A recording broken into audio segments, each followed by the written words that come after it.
Good morning, all of you. Welcome to the lecture of Project Guidance. Finance department is going on, and this is the third and last session of Finance department as far as your PPR is concerned. Now, today we will see how we are going to prepare final accounts.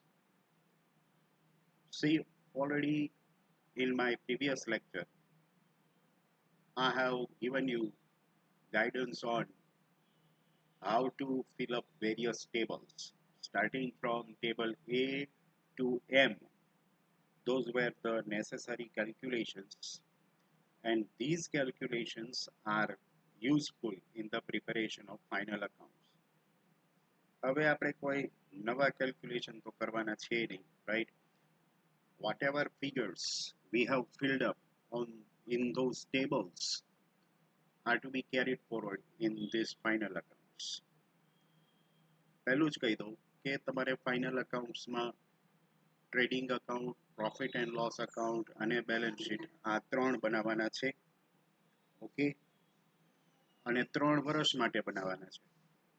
અને આ format તમારી પાસે છે જે તમને screen ઉપર દેખાય છે એ ટ્રેડિંગ અકાઉન્ટ છે ફોર ધ ફર્સ્ટ યર. તો મેં જે બધી એન્ટ્રીઝ અહીંયા મૂકી છે એ ફિગર ક્યાંથી લેવાનો છે એ પણ મેં તમને સમજાવી દીધું છે બ્રેકેટમાં.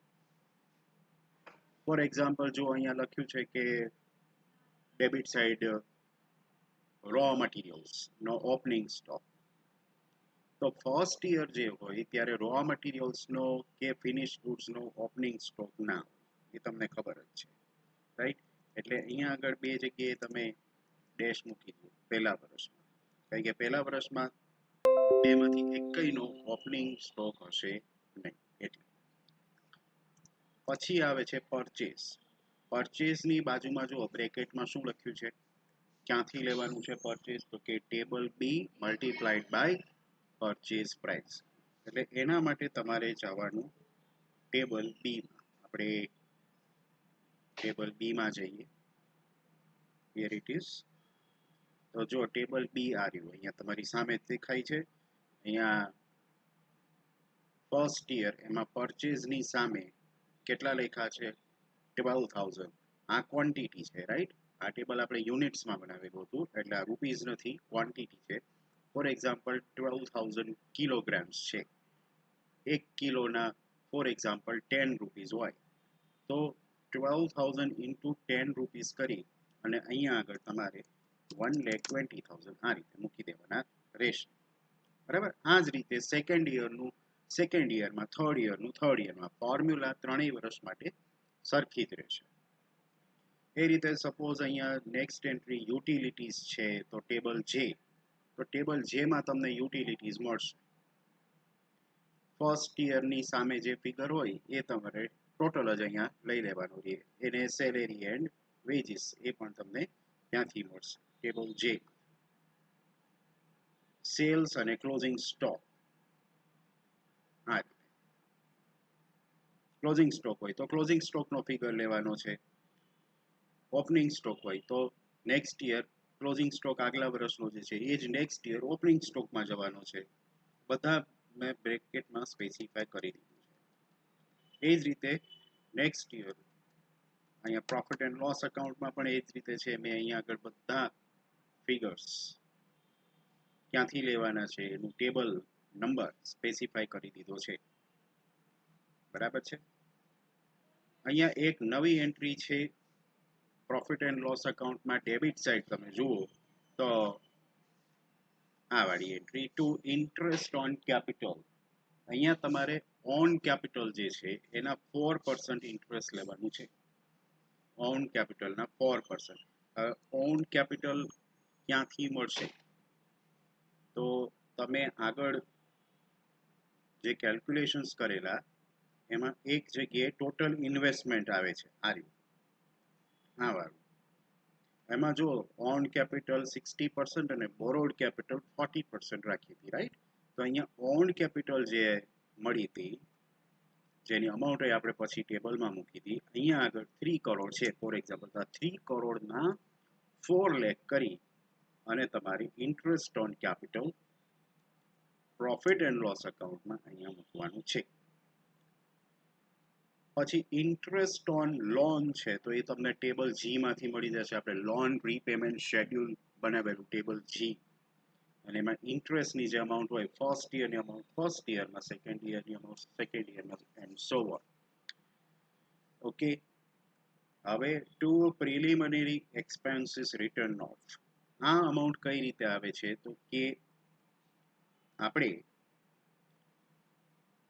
જે કેલ્ક્યુલેશન્સ કરતા હતા એમાં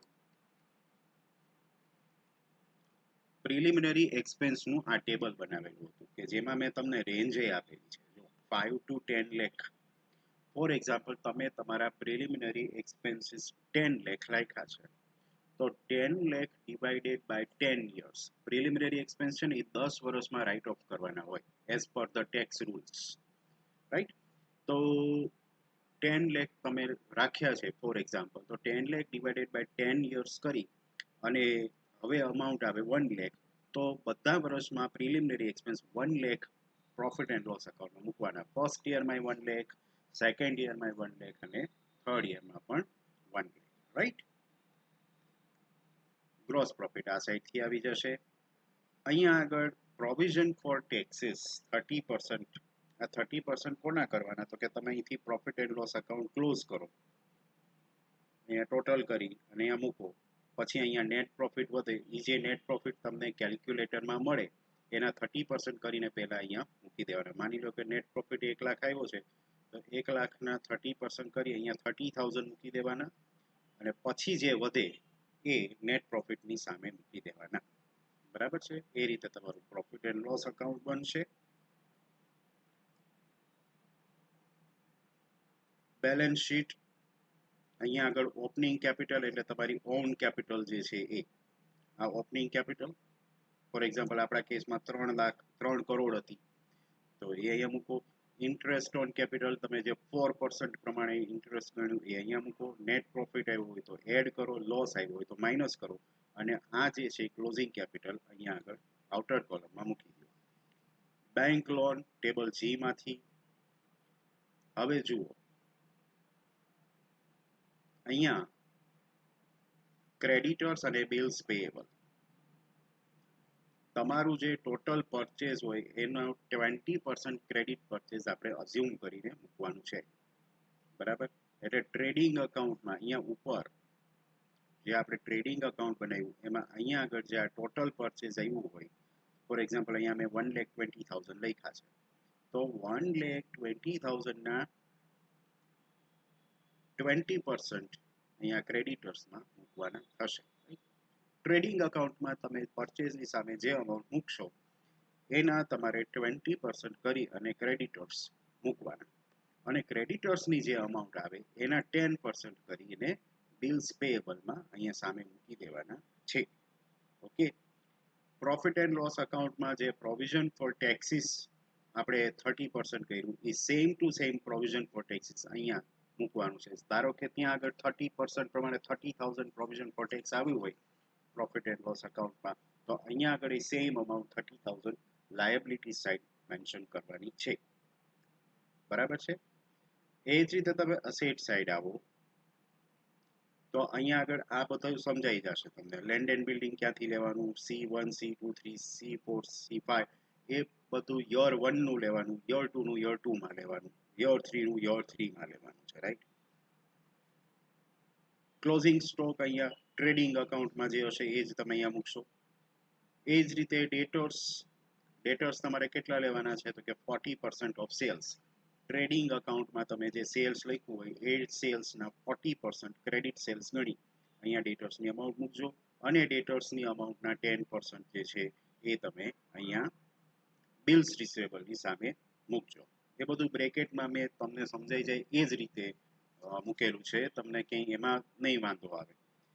કેશ ઇન હેન્ડ બાકી રાખજો. કેશ ઇન હેન્ડ કેટલી રાખવી, બરાબર, એ બાકી રાખજો, એ સૌથી છેલ્લે. પ્રિલિમિનરી એક્સપેન્સીસ તો એ તમને ખબર જ છે કે માન લો આપણે ટોટલ પ્રિલિમિનરી એક્સપેન્સ 10 લાખ હોય તો એમાંથી આપણે 1 લાખ તો રાઇટ ઓફ કર્યા, એટલે પી એન્ડ એલ માં આપણે ડેબિટ સાઈડ 1 લાખ મૂક્યા, તો બાકીના 9 લાખ જે છે એ આપણે અહીંયા મૂકશું. પછીના વર્ષમાં 9 લાખ, પાછું -1 લાખ અને 8 લાખ, અને થર્ડ યરમાં 8 લાખ -1 લાખ 7 લાખ. બરાબર, એ રીતે તમે અહીંયા મૂકજો. હવે જુઓ, તમે જ્યારે બેલેન્સ શીટ ટેલી કરતા હો ત્યારે બે સાઈડના ટોટલ સરખા હોવા જોઈએ. બાય ડિફોલ્ટ એમ સરખા નહીં આવે, પણ જો અહીંયા ડિફરન્સ અસેટ સાઈડ આવતો હોય, ટોટલ કરવામાં ડિફરન્સ અસેટ સાઈડ આવતો હોય, તો એ જે છે કેશ ઇન હેન્ડ સામે મૂકી દેજો. અને જો આ સાઈડ લાયબિલિટી સાઈડ ડિફરન્સ આવતો હોય તો એને તમે બેંક ઓવરડ્રાફ્ટ એવું નામ આપીને મૂકી દેજો. Bank overdraft. બરાબર, જે સાઈડ ડિફરન્સ આવતો હોય, જો અસેટ સાઈડ ડિફરન્સ આવતો હોય તો cash in hand, liability side જો ડિફરન્સ આવતો હોય તો બેંક ઓવરડ્રાફ્ટમાં મૂકી દેજો. આ રીતે ફર્સ્ટ યરના તમારા ફાઇનલ અકાઉન્ટ્સ બનશે. પછી સેકન્ડ યરના ટેબલના બધી અમાઉન્ટ સેકન્ડ યરના ફાઇનલ અકાઉન્ટ્સમાં મૂકવાની. હવે સેકન્ડ યરમાં બીજું બધું તો તમને ખ્યાલ આવી જશે. ફર્સ્ટ યરનું તમે બધું ફિલઅપ કરશો એટલે ઓટોમેટિક સેકન્ડ યરનું આવી જ જશે. બરાબર છે. પ્રોબ્લેમ ક્યાં થશે એ કહી દો. અહીંયા ફરીથી ઇન્ટરેસ્ટ ઓન કેપિટલ આવશે, ઓન કેપિટલ ઉપર 4%. તો સેકન્ડ યરમાં શું કરવાનું, તો કે ફર્સ્ટ યરની જે ક્લોઝિંગ કેપિટલ હોય, જો ફર્સ્ટ યરનું બેલેન્સ શીટ આ છે, આ ફર્સ્ટ યરની જે ક્લોઝિંગ કેપિટલ હોય એ સેકન્ડ યરની ઓપનિંગ કેપિટલમાં જાય. સેકન્ડ યરનું જ્યારે બેલેન્સ શીટ બનાવો ત્યારે અહીંયા આગળ ઓપનિંગ કેપિટલની સામે તમારે ફર્સ્ટ યરની ક્લોઝિંગ કેપિટલ મેન્શન કરવાની છે. ઓકે, અને આ જે ઓપનિંગ કેપિટલ આવે એના ઉપર પછી 4% ઇન્ટરેસ્ટ ચાર્જ કરવાનું થશે, એ ભૂલાય નહીં. ઓકે, પ્રિલિમિનરી એક્સપેન્સીસ તો દર વર્ષે 1 લાખ જ રહેવાના છે, રાઈટ. આ રીતે તમારે 3 વર્ષના ફાઇનલ અકાઉન્ટ્સ બનાવવાના થશે. અને 3 વર્ષના ફાઇનલ અકાઉન્ટ બની જાય પછી એક નાનું એવું સ્ટેટમેન્ટ કે જેને આપણે સ્ટેટમેન્ટ ઓફ પ્રોફિટેબિલિટીના નામથી ઓળખીએ છીએ, એ તમારે બનાવવાનું છે. નીચે લઈ લઉં છું પેજમાં એટલે તમને ખ્યાલ આવી જાય. 3 વર્ષનું ભેગું, અને આ બધું જે છે આ ટેબલ આટલું જ છે. આ બધું તમને ખ્યાલ જ છે ક્યાંથી લેવાનું. સેલ્સ વેરિયેબલ એક્સપેન્સ ટેબલ જે માંથી સેલ્સમાંથી વેરિયેબલ એક્સપેન્સ માઇનસ કરશો એટલે અહીંયા આગળ કોન્ટ્રીબ્યુશન આવશે. ટેબલ આઈ માં બધા ફિક્સ્ડ એક્સપેન્સીસ આપેલા છે, એ બધા ફિક્સ્ડ એક્સપેન્સીસ લેસ કરશો એટલે EBIT જેને તમે કહો છો, રાઈટ, EBIT એ અહીંયા આગળ આવશે.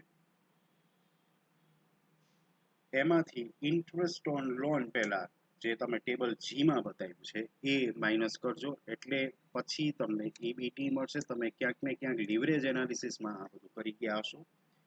આ EBT ઉપર 30% ટેક્સીસ ગણવાના છે. હવે જો કન્ફ્યુઝન તમને કદાચ એ થાય કે આપણે ઉપર જે 30% ટેક્સીસ કર્યા છે એના અહીંયા મૂકવાના, તો ના, એના અહીંયા નથી મૂકવાના. EBT નો આન્સર અહીંયા આગળ જે આવે એના 30% કરી અને અહીંયા PAT ઓર પ્રોફિટ આફ્ટર ટેક્સ તમારે ફાઇન્ડ કરી અને બતાવવાનું છે.